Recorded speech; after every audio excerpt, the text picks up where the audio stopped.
options for the birthing experience, which can take many turns. So we're here with an expert team, and I would love for each of you to introduce yourself, tell us about what type of work you do and or where you work, and then we can dive into some questions. Okay, sure.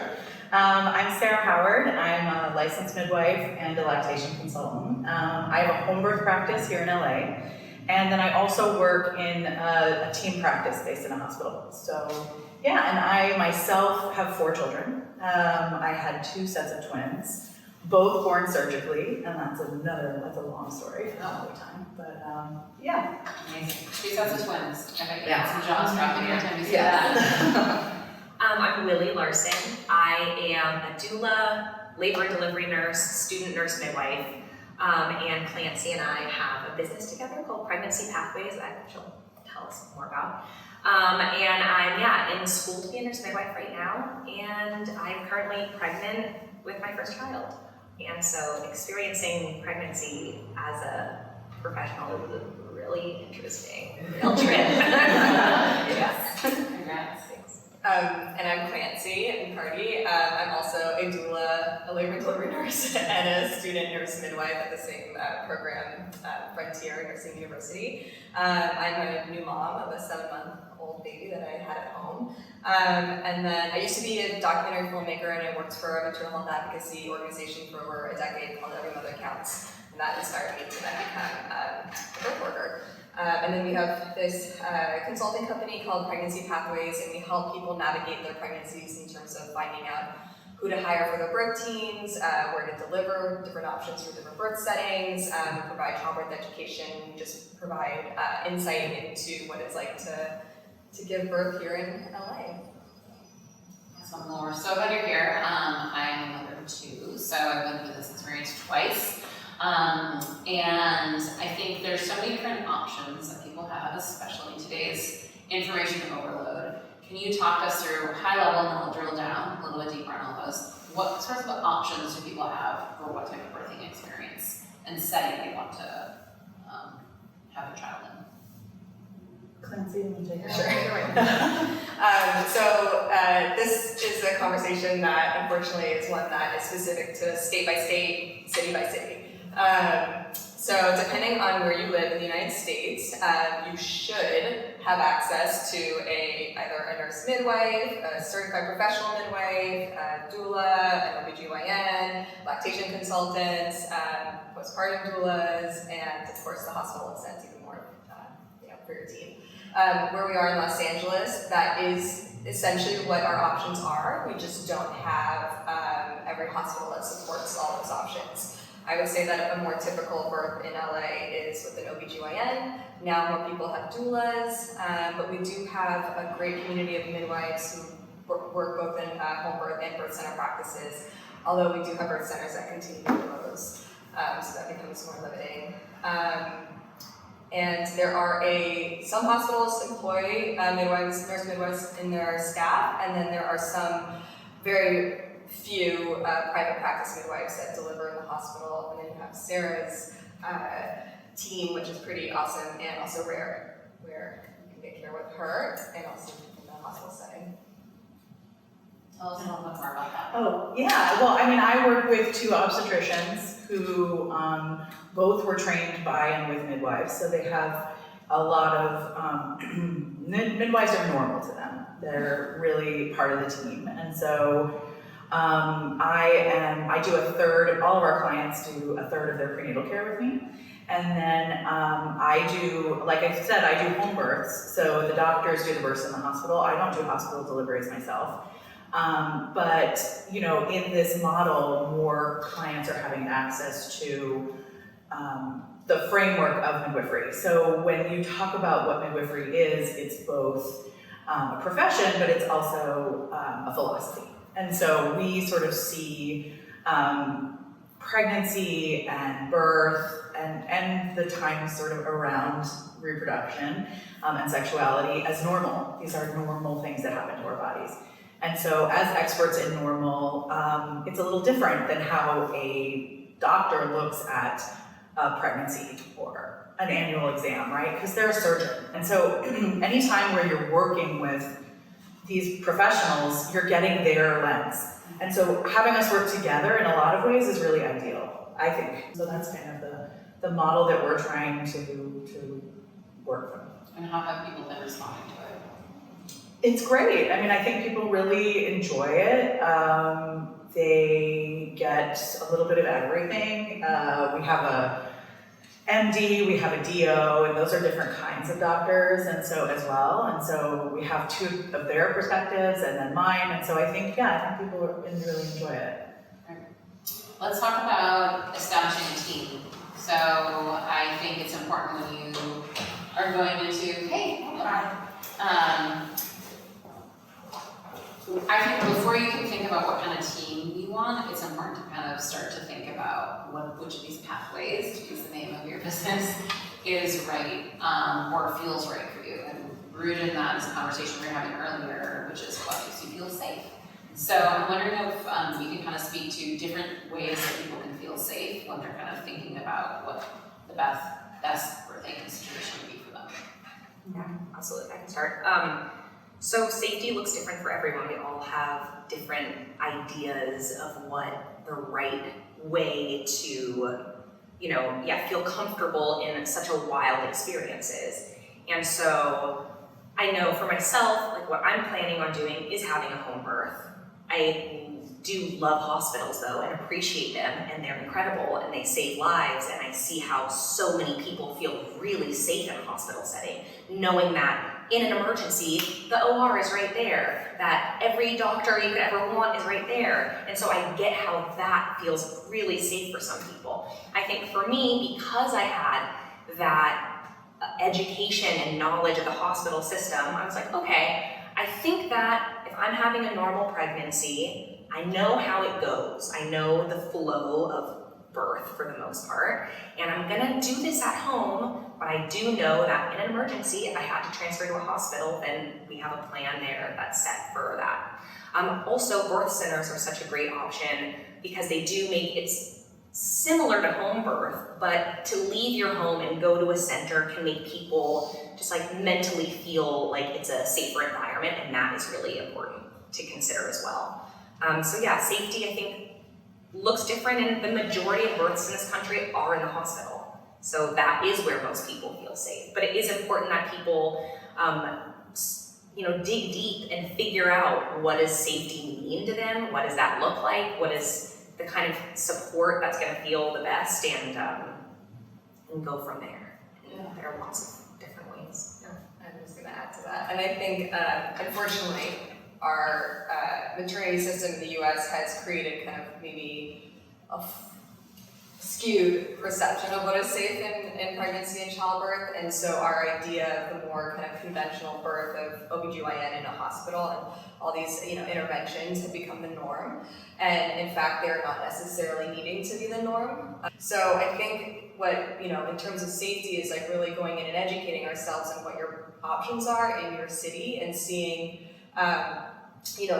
yes, like going to an OBGYN is the standard of care, your insurance most likely directs you to that care, but that there are other options that exist that can specifically, let's say, going to see someone like Sara in a home birth setting or at the hospital where she's, providing the clinical care, is you're gonna get so much more,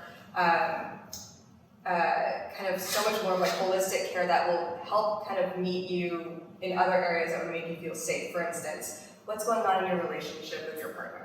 Let's talk about your nutrition, like things that you might not get that much time with your OBGYN that you realize are things that actually impact your pregnancy and your birth. So I think that can also make people feel safe. They just don't know that those are necessarily options in the care that they can get, just because we've not seen that so much widespread in media and through our friends and culture that we give birth.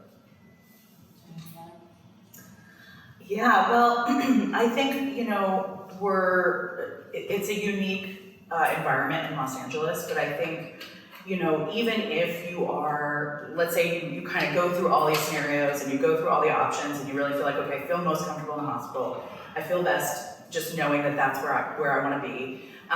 You're in like the vast majority there, and that's perfectly fine. There's no shame in that game.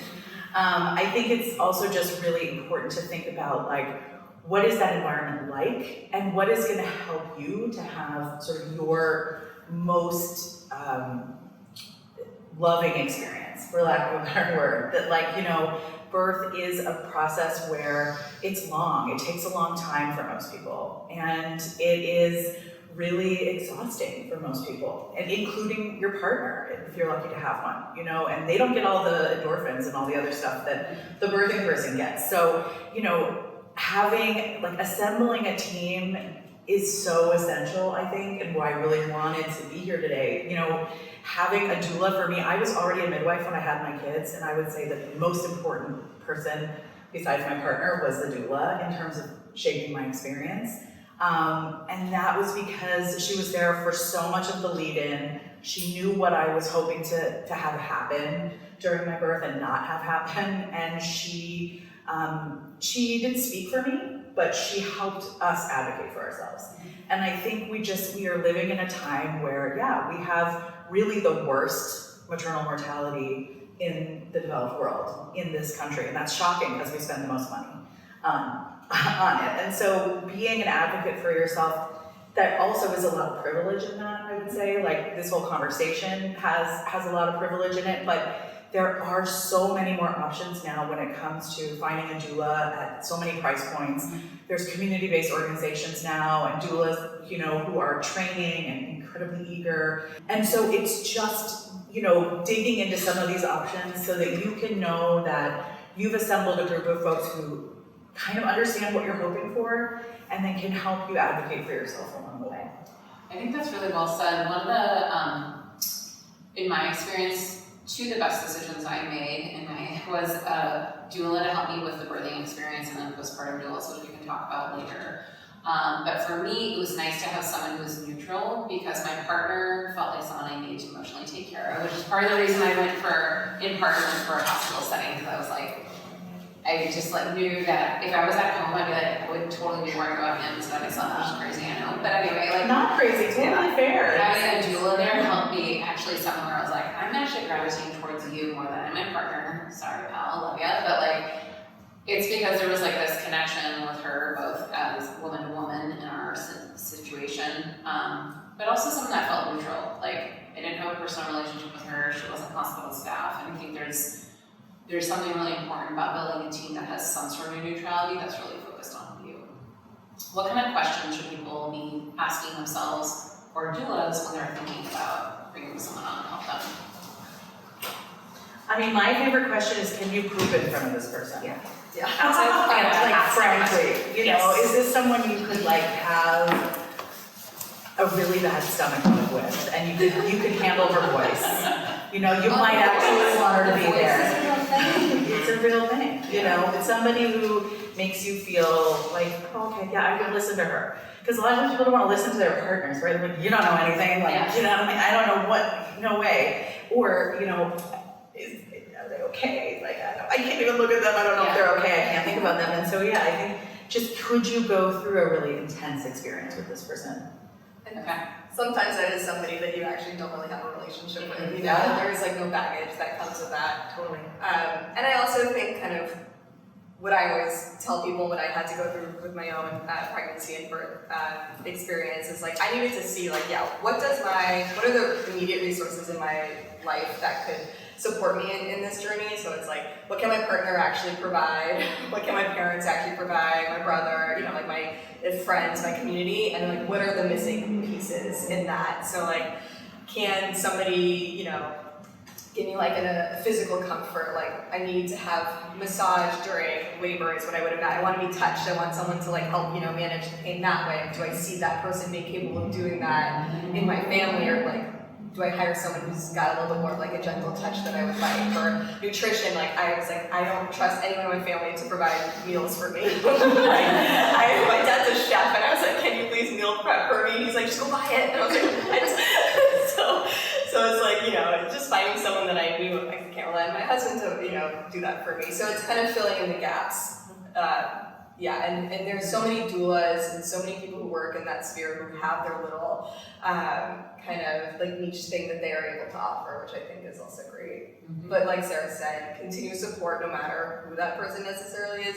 I also like to ask our clients when we're trying to help them find a doula, what kind of person feels the most supportive to you? Do you want someone who is similar to your age, who is more like a sibling or friend energy? Do you want someone who's older than you, who has a more like knowing energy that like, does that feel comfortable for you? A motherly kind of energy? Like when you're in those moments where you're feeling like you really need support, who do you see being that kind of support? And then we go from there. And then sometimes people have no idea, and I'm like, great, here are all these amazing doulas that you can see who you connect with, but that can be a nice place to start. Mm-hmm.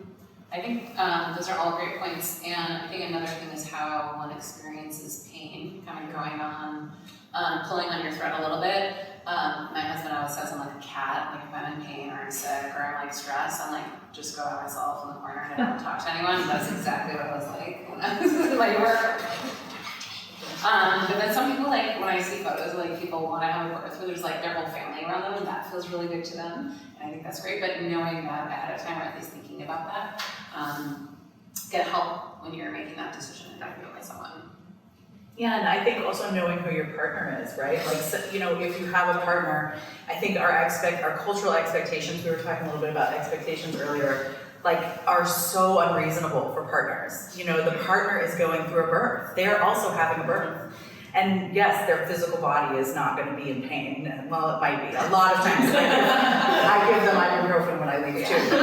They've been in some kind of position for like a really long time, you know? But the idea that they can both hold space for somebody in pain that they love, and also be this like kind of be all end all in a room where, frankly, in the hospital, you're in that room alone a lot. The nurses have multiple patients, they come and go, your doctor is not sitting in there with you, they come and go, and so this amount of time you spend alone in there with your partner is a lot, and they might need a sandwich, like they might need to take a minute, you know, and you might be the person who's like the cat and wants to just be like under the covers by yourself, or you might be the person who's, yeah, right, but you also might be the person who's like, don't let go of my hand. Yeah. No, you let go of my hand for a second, you know, and if you're that person and you don't know, especially with your first, like you don't know what you'll be, right? There's this expectation, and I think that's why when I talk to people about doulas, sometimes they're like, why should I have a doula? I have a midwife, I'm planning a home birth. Like, what's the point of that extra person? I'm like, well, the midwife is totally different than the doula. Mm-hmm. You know, the midwife is there to safeguard your medical health, your physical health, and your baby's health. Mm-hmm. Your doula is there for so many more, and certainly midwives, like we look at this holistically. So we talk a lot about suffering. Like if we know if you're suffering versus working hard, that's part of us assessing you medically, is to know like, ooh, this is going to a place that's no longer safe for this person, emotionally or physically. But the doula is there to sort of like see the whole thing from the lens pulled out, and to support you and your partner. And it's a very, very different role. I have my hats are off to doulas because I think it's the hardest job. I was a horrible doula. I find myself to be a really decent midwife, and I was a terrible doula. I dabbled in doulaing because I had to know if I could go to birth. So I did that first to see if I could hack the hours of like waking up at night. And I was not a good doula. So it's really hard work. Yes. Someone said that I felt too. I was like, it can't just be here and be like, you're glowy. Yeah, no, it's sorry, I'll be better for you. But if you're a good doula, like you help the partner do their best too. Yeah. And they then have the support to really be at their best. Yeah. And to step in the moments. A lot of times it's that end moment, like when the person who's birthing really needs their partner. And it's a special role, it's really different. And so ideally having more support also allows that partner to have the birth that they deserve to. What sorts of conversations should people have with their partner going into birth? That's a really hard question. I mean, I had a very unique situation, and what I always tell people too is like, they need to be busy. Give them a task. Like, and the conversations are, you definitely big conversations are like, this is gonna be so much to prepare for. Like, I want you to know that it's like, to expect the transformation, to expect all the changes that are gonna happen. You don't know what those changes are gonna look like, but just to be aware that things are not gonna be normal, but that those things at the end of the day are actually normal. It's just that, all the things are gonna happen. So, and to kind of, I think, like we were saying, that they can kind of get lost sometimes too, and to give them a role, because it is hard to see someone else, I think, be pregnant and go through this experience that can be very isolating, this huge transformation that's happening internally, emotionally, mentally, physically, and someone else is going through their own, but not really at the same level. And so giving them kind of something where they feel like they're contributing in a way, I think is good. And oftentimes, partners usually haven't, unless they're a birth worker too, have never seen a birth, or maybe seen one if it was your previous child or something like that. So I think that it's just a really great reason to have a doula, someone who has seen a lot of birth, who is very comfortable around birth, whose job it can be. Like, I know for myself, I'm planning on having Clancy there, and a big part of her role that we're going to talk about is just helping my partner help me. Because I think that he's going to really want to be involved and have absolutely no idea what to do, and I don't know what I'm going to want. I wish I could predict it, I have no idea. But Clancy knows me really well, and also has been around a lot of birth. And so I think that having someone there that really can, having those you don't know what you want. It's exactly like you said. I think you had a good idea. You're like, I'm going to be isolating myself and like not wanting to talk to anyone, but I don't know. But definitely some tasks for sure. Water. You're going to make sure I'm hydrated. Make sure you have a snack in your pocket at all times. Only ask questions that can be answered with yes or no. Yes. Don't open any questions. Practicing some massaging techniques before. Because I know that like when I'm teaching our childbirth education class, I really get into, okay, let's do some physical contact. These are some great ways to touch this person. And if you haven't had that relationship, that you feel comfortable when someone's touching you one way and it's not working out for you. A lot of times people are just like, okay, great, thank you. But in labor, anything that doesn't feel good feels horrible. So you have to learn those communication skills of, no, I need you to apply more pressure or less pressure, or don't rub me like this, like stroke my back like that. Like really working those things out before, so in the moment you're not just like, don't even touch me, I can't even deal with it, you can really work through those physical things before. I also think a lot of what I saw in the hospitals specifically was that the partners were always really shocked to see their partner in pain. Like the pain to them looked very worrying and abnormal, and of course it's a normal process of labor is to experience discomfort and pain and sometimes suffering. And so it's to, they're really worried and they're getting really worked up and freaked out. And it's to kind of, provide them with an expectation of what that experience is going to look like. Like they should be included in the childbirth education. I felt like I needed to do childbirth education just for him. Yes. Even though we already have that education, it was just that even if it's really hard to kind of get them to read all the books, to get them to watch all the movies, but if you can get them to sit down and be present and be able to kind of like digest information in real time and ask questions, I think is very, very important. Speaking of education, what are your top favorite websites, books, or organizations here for people to go through birthing classes? We have one. That is great. Our Pregnancy Pathways has one, and I will go to your house and do a childbirth education in your home with whoever your birth team is going to be. So a partner, a family member, a friend, whoever that's going to be.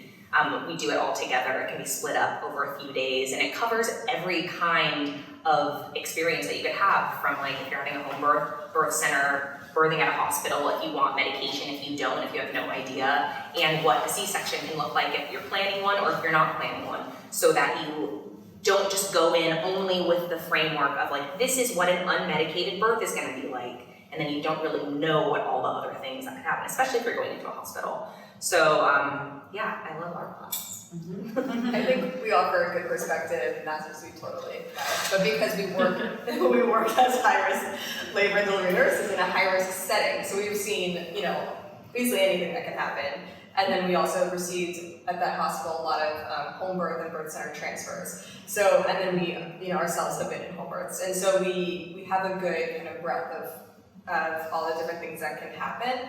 But I also tell people, like, of course I don't, say you have to take our class, but kind of look at what are your interests already in terms of your birth preferences, and explore the different options that exist here. Like a lot of the birth centers offer their own birth education, and also like additional great parenting classes, lactation classes, support groups, and you just see what kind of angle they're going at. A lot of the birth centers might focus, like Willie said, on unmedicated, out-of-hospital birth settings. So is that realistic for you to take their birth class if you're trying to give birth in a hospital? Some doulas will offer childbirth education that are very specific to a hospital birth, and very much like include the the medication options you can get, which is great because you really should have like a variety of all the things that can potentially occur, because you're not going to know what you're going to want.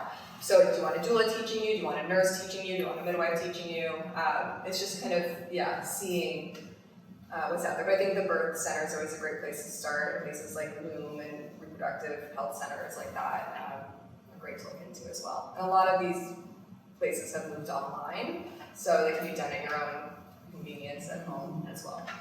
Yeah, Loom now has a great online curriculum. I'm also a big fan of locally Britta Bushnell, who's wrote a book called Transformed by Birth. She's also a PhD in mythology, so she weaves in a lot of stories to really help bring home, I would say, sort of the puberty of what is becoming a parent and what you're going through birth to sort of come out into on the other side. She does a class here in LA as well, and online. But there are actually so many great classes. There's a lot of great classes. And so even some of the hospital-based classes are decent. It's really, I think, but it can be good to go to those and then also supplement with an additional childbirth education class that really focuses on, like you said, what your specific goals and hopes are for your birth.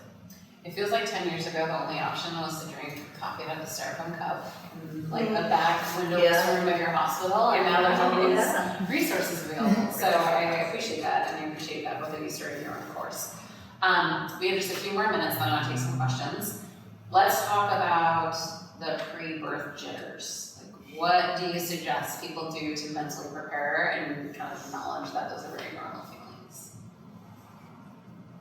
I mean, I think Britta Bushnell reading her book, Transformed by Birth, is a great way to go about it. I think that going internally is very important. I think the meditation, whatever that is for you, like, I find sitting and meditating very difficult, but going on the long walks when I was pregnant, or going and doing a yoga class and having a support circle to talk to, and doing like some type of, movement meditation. It is so important.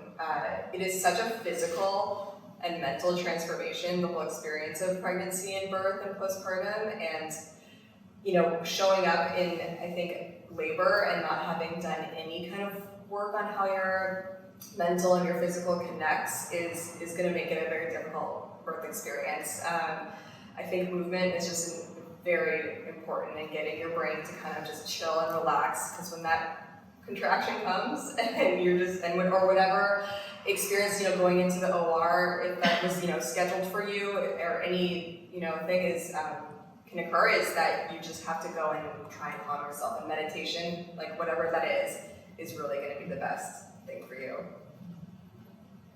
Yeah, and I think that, education is really important, but also sort of knowing what's gonna make you feel more anxious or less anxious. Like some people, myself, will research things to an insane degree because that's what calms me down. I need to know every possible outcome, otherwise I'm like, well, what if, and so I need to go through those motions of hours and days of research. But for someone else, that might be freaking them out, hearing all these other things, and it's like, if that's gonna freak you out, then don't be doing that. Do enough that's gonna make you feel good, and then move on. And so really knowing how to comfort yourself around, education, whether it's just a slice, and that's, easily digestible, or a whole pie, is gonna be helpful too.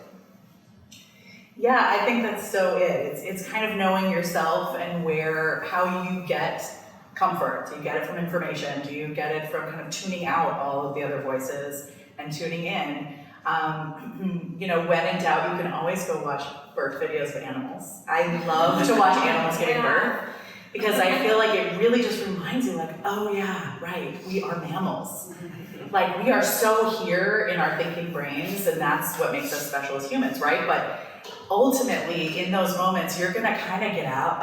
Ideally, if you feel safe and you feel like you can, your brain will kind of take you out of that thinking place and take you to a more animal place. And if you can lean into that, and you have been in an environment with people you feel like you can trust, you can birth. And certainly there's going to be complications. I mean, I am a home birth midwife who had 2 surgical births, so I am very well aware that is not always gonna look like a cow's birth, okay? But it could. And just to tune into that too as a possibility, and reminding yourself that this is normal and you are like a cat or like a giraffe or like whatever, that can birth, and you can, that can be a very helpful thing to do, I think. Okay, 2 quick final questions. So we'll try to move through them quickly so we can get some questions. You touched on this, so I want to go a little bit deeper there. Any advice for people when they're processing postpartum if the birth may or may not have been unfolded in the way that they wanted? Yeah, I mean, I think that we could do a whole separate talk on postpartum support. I think postpartum support is insanely underrated. And in fact, it's probably one of the most important things that I do as a midwife is providing 6 weeks of postpartum care for my clients, because honestly, no birth goes the way that you expect it to, even if you're in the setting that you intended, because this is a transformational experience. There's no 2 ways about it, and it is each and every time transformational. And so I think in order to have transformation, we gotta walk through some really hard stuff. And so I think what I would say is listening to yourself, having someone you can process that experience with, is really key to understanding what were the hard things that you didn't expect that came your way. Where were the moments where you felt really seen and heard and supported, and where was the joy? And try to find all of it and name it, and because it's really gonna be huge, no matter where you birth, it's gonna be. And I think we think very similarly in the sense, I'm gonna speak for you, feel free to tell me if I'm wrong, that my hope for people is much more about how they feel when they birth, not about where they birth. Yeah. Birth setting to me is almost completely irrelevant. It's much more about being heard and seen and felt cared for and safe than it is about what exactly transpired. And so, yeah. I mean, I think that's why the U.S. women's birthing people start to question that something was wrong in our society, is that there was so much kind of regret and then realization that, wait, my birth didn't need to end up that way, or this didn't need to happen that way, or maybe I was wrong based on when. So it's it's obviously there's going to be people who feel like they were taken advantage of, and our goal is to make sure that people feel surrounded and by a trusting team, so that whatever does happen, that they know that was for a very necessary reason. And afterwards, like Sara touched on, I mean, postpartum is a huge shit show. Just to be it's a very wild experience, and I think also having people who can really support you and nurture you through that, because you are, in an insane healing process, physically and mentally, and then you've got a newborn that has all these needs that's completely changing all day long, every week. So it's having people that are very loving and can also remind you, we're going to work through this, to kind of support and encourage you through that process. And they're great postpartum support groups, and there's a new online company called the Postpartum Lounge that's run by 2 midwives that I absolutely love and are near and dear to me, and they really are just, out of the kindness of their own hearts, want to support women through and birthing people through postpartum, because especially with the pandemic, people are very lost in this and feel that they don't have people to connect with, and you do need a team to kind of lift you up out of that experience. And I think one thing that can be helpful is before you give birth, I know you're talking about afterwards looking back, but even before, recognizing that, nothing goes according to plan, nothing goes exactly the way that you have thought about it. And rather than making a birth plan, like having some birth preferences is gonna be helpful. And really just like being accepting of every possible outcome. You don't need to love it, but just knowing that there are many different outcomes and they might happen and it might not go the way that you want. And so on the front end, sort of being like, okay, I've accepted that the birth could end in this way, and I'm gonna try and not be so upset if it does. Yeah. Questions? We've covered a lot of ground in 25 minutes. Any questions from the audience?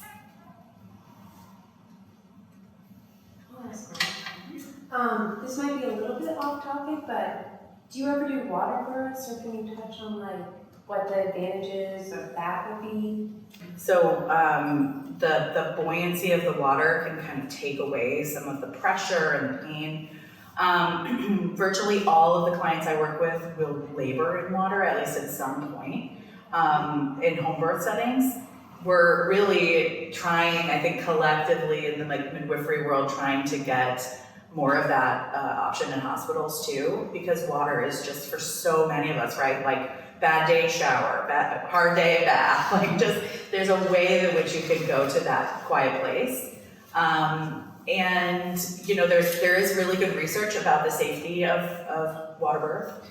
And certainly I've seen it seem to be more comfortable too. Like there's a way in which that water supports the tissue, it supports the body, so that the birth of the actual baby can be a little bit more gentle. It's also really cool to watch a baby unfold in the water, because they've been in water, so they come out into the water, and then it's a little bit of like a nice transition for them. Of course, they need to be brought immediately out of the water. They are not water mammals, they are land mammals, so out of the water immediately, but it's still cool to watch it happen, so. I mean, I had a water birth, and for me, I'd rather be in the shower the whole time because they don't tell you that that water's not that warm. But I just needed to labor in that hot water and turn in the shower. And I think for me, in pain management, I was like, what's the next thing I can do? Like, hands down, if I've been in a hospital, I think I just for sure would have taken all the pain meds, because you're just like, you try something and then, okay, it's like time passing, like how can I get through this time? Like what's the next move I can do? So I was just asking my midwives, can I get in the tub? Can I get in the tub? They were like, no, you're not 6 centimeters yet, because they want you to be already in active labor, because water can also slow down your contractions. So I was just like waiting to finally reach that point, and then I got in the tub and I was like, this isn't doing it for me. and then I got up, and then it was time to finally deliver, and I was like, well, let's get back in the water, because I do think that would be a fun experience, but it may or may not work for you, is what I think. Yeah, having that option though can be really nice. I take a bath every day being pregnant, and I need to, and I know I'm gonna just crave water, and we're like all made of water, floating around in water, it just feels good. Any other questions? Okay, anything else you didn't get to say that you want to? I personally would love it if people started to kind of understand more what midwifery care is and what their options are in midwifery care, especially in LA, which is not a place where midwives are readily part of our medical system. You go to Northern California and it's like, no problem, midwives are in every hospital, they're at the big academic setting there, and it's just kind of the norm that you see in midwifery care. Whereas here it's still not the norm, and I'm hoping that more people get educated as to midwifery care as an option, and encouraging these hospitals to hire more midwives as well. Because it really is a proven solution to improving birth outcomes in our country, which, as Sara mentioned, is one of the worst countries to give birth right now in the US. So why not embrace the solution and hire more midwives and support the training of more midwives in our communities? You may have talked about this before I got here, but did you talk about kind of like what is different about the midwifery approach to care? Did you start off by kind of setting that up already? Okay, cool. Yeah, I know the answer, I just thought maybe some people would. I actually have one question. What is like the process, like adding like a doula or a midwife to like your care team? Like how do you bring them into the process with like your OBGYN? Yeah. Well, usually, so adding a doula is gonna look different than adding a midwife. So really what your options are to have, like the medical professional that will be looking over your care will either be an OBGYN or a midwife, except in your amazing situation where you have both people. But in LA, you don't really have that besides Sarah's practice.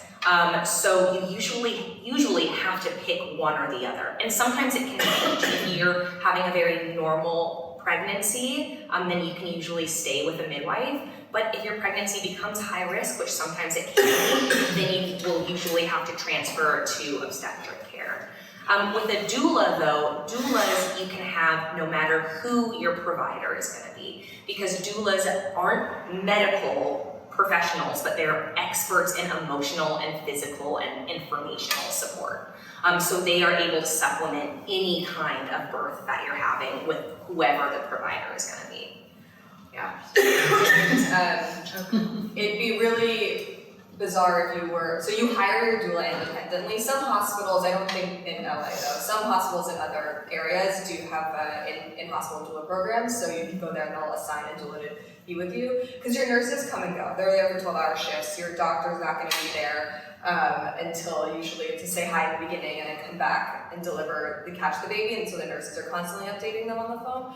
And then a lot of in-hospital midwives practice the same way. If you have a private practice midwife, which is very, very rare in LA, they will be with you a little bit longer, but they have privileges at the hospital, so them and the doctors are part of the hospital team. A doula is your own personal hire that you make, and if your provider says, no, we don't like doulas, then you definitely need to go find a new provider, because it's like so old school now to We say, love doulas. no, They should love doulas also. yeah, I mean, that means they're very backwards provider. So they should look at doulas as someone who's going to help them in their job, because they know that you're getting a lot of your questions answered and having that emotional support that they're not feeling. So you would just talk to your provider and let them know, oh, by the way, I'm seeing a doula, and I plan for them to be at my birth. And pre-COVID, you could invite the doula sometimes to a prenatal visit. I'm not sure how all doctors' offices or midwifery offices do that now, but then you show up at the hospital and your doula can come with you whatever time you want, and they'll stay with you for as long as you want. They usually leave about shortly after the delivery. A few hours after. Yeah, so that's an individual hire, and then your providers are associated with the hospital or home birth. And oftentimes you meet and make that relationship with the doula earlier on in your pregnancy. You have a few appointments with them so they really get to know you and what your care team is gonna look like, and learn how to support you in the best way possible and like build that emotional connection so that they can. And there's listservs, and that's what we do, is we help people connect with their doulas, and we provide a list of doulas, and we know a lot of them personally, and so we help kind of, find someone that will make sense for you. And a lot of those doulas will have relationships with your providers already, like they'll already have been in lots of births with that provider, so they'll be able to provide some insight as well. Yeah, so you just kind of go on your own independent search. Some hospitals and providers, doctors will have their own list of doulas to recommend that they like working with as well. Thank you.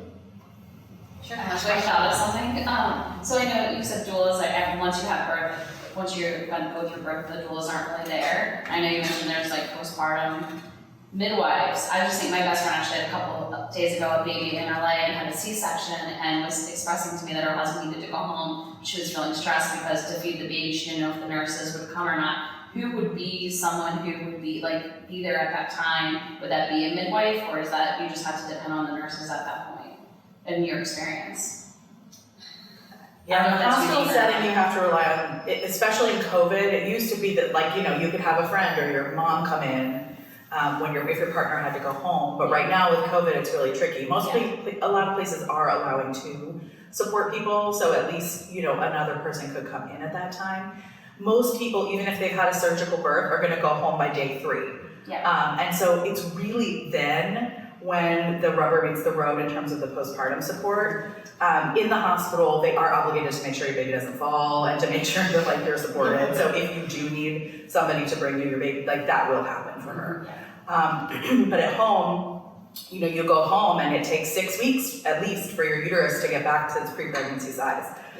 Of course, I'm gonna have a coughing fit now, but yeah. So it's the postpartum doula is really helpful then. And that's also I think, for your friend, definitely that would be somebody to consider is getting a postpartum doula. But also what Sara mentioned, for non-surgical births, when you're able to deliver with a midwife, having that care at home is very unique and helpful for that reason. It's hard to be a patient in a hospital also, what I've seen for people, because, you don't want to be the annoying patient or the bad patient or something. And when I was in the hospital, I would always tell my patients, be annoying, annoy me, get what you want. Because you're in a situation now where you're not in the hospital because you're sick or you have an issue or you broke your leg or something like that.